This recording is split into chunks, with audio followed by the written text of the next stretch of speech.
松ぼっくり。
なんか煮えてるって感じだね。煮えてはいると思うよ。火は通ってない。火はもう通ってる。火通ってんじゃないかな。ちょっ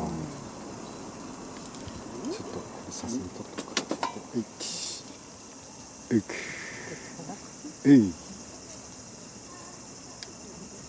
よ。開けちゃう？いいよ、いいよ、いいよ。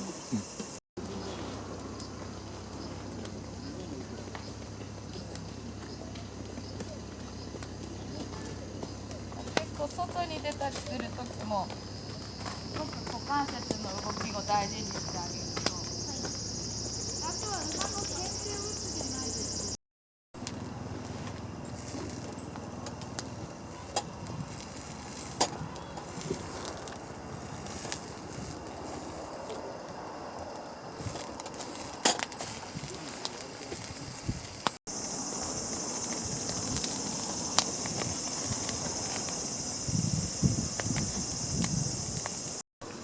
開けてみる？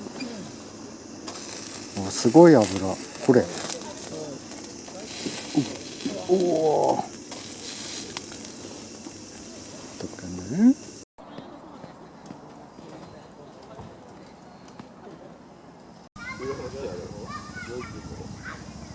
あった？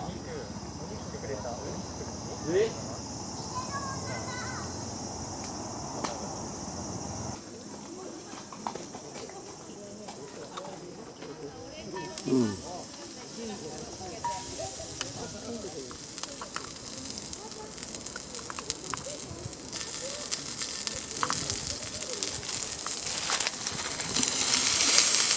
今入った瞬間見てなかったら食べたと思う。本当。こ